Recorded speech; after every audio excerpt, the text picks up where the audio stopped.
আমি মানুহবোৰে যেতিয়া সম্পৰ্ক এটা আৰম্ভ কৰিব বিচৰা যায় তেতিয়া সেই সম্পৰ্কবোৰ ধৰি ৰাখিবৰ বাবে কিমান যে মৌ মিঠা প্ৰতিশ্ৰুতি দিব লগা হয় আৰু এটা সময়ত এনেকুৱা এটা দিন আহি পৰে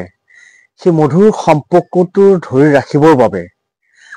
প্ৰতিশ্ৰুতি হিচাপে জীৱন প্ৰযত্ন দিবলৈ সাজু হয় কিন্তু এটা সময়ত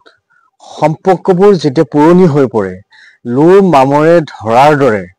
সেই সম্পৰ্কবোৰ ঘূণে ধৰিবলৈ ধৰে যিজন ব্যক্তিক এবাৰ নেদেখিলে ধৰফৰাই ফুৰে মোবাইল ফোনত ঘণ্টা ঘণ্টা জোৰা কথা পাতি সময় অতিবাহিত কৰে আৰু এতিয়া সেই অতিকৈ আপোন প্ৰিয় ব্যক্তিজনক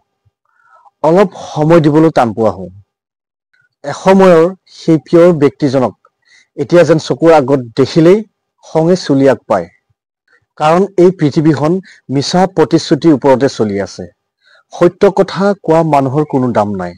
সত্য কথা কোৱা মানুহৰ বন্ধু নাই আৰু সত্য কথা কোৱা মানুহক কোনেও ভাল নাপায় আৰু সত্য কথা কৈ ফুৰা মানুহবোৰক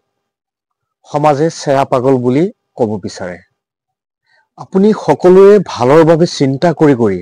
আপোনাৰ নিজৰ মূল্যৱান সময়বোৰ নষ্ট কৰাৰ পাছত অৱশেষত সকলোৰে স্বাৰ্থ পূৰণ হোৱাৰ পাছত আপোনাক স্বাৰ্থপৰ সজাই আপোনাক লাত মাৰি আপোনাৰ ওচৰৰ পৰা সকলোৱে আঁতৰি যাব বহুতেই আপোনাক জ্ঞান দিব মিছা প্ৰতিশ্ৰুতি দিব কিন্তু আপোনাৰ কঠিন সময়ত আপোনাক হাত উজান দিবলৈ কাষত আপুনি কাকো নাপায় জীৱনত সফলতা পাবলৈ হলে বহুতো অপমান সহ্য কৰিব লাগিব আৰু জীৱনত সুখ পাবলৈ হলে আপোনাৰ দুচকুৰ চকুপানীবোৰ সযতনে সামৰি ৰাখিব লাগিব কাৰণ এই পৃথিৱীত আপোনাক কন্দুৱাবলৈ বহুতো মানুহ পাব কিন্তু আপোনাৰ জীৱনটো সুন্দৰ আৰু ৰঙীন কৰি তুলিবলৈ আপুনি ওচৰত কাকো নাপায় সেয়েহে সকলো আশা আৰু জল্পনা কল্পনা ত্যাগ কৰি নিজৰ সংসাৰখন নিজেই যুদ্ধ কৰি চলাই নিব লাগিব এটা কথা অপ্ৰিয় হলেও সত্য যে অতিকৈ আপোন তেজৰ সম্পৰ্ক থকা মানুহেই কিন্তু আপোনাৰ তেজ শুহি খাব দূৰৰ সম্পৰ্কত থকা মানুহবোৰে যেতিয়া আপোনাক আঘাত দিব সেইবোৰ এটা বেয়া সপোন বুলি আপুনি অতি সোনকালে পাহৰিব পাৰে কিন্তু আপোন মানুহবোৰে দিয়া আঘাতবোৰ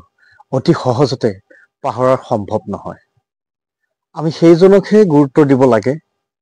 যিজনে আপোনাক বা মোক লৈ কেতিয়াও ভাগৰি নপৰে যিয়ে আপোনাৰ প্ৰতিটো কঠিন সময়ত আপোনাৰ ওচৰত সাহস হৈ থিয় হৈ থাকে তেনে ব্যক্তিক সদায় নিস্বাৰ্থৰ মৰমেৰে আদৰ সাদৰেৰে ধৰি ৰাখিবলৈ যত্ন কৰিব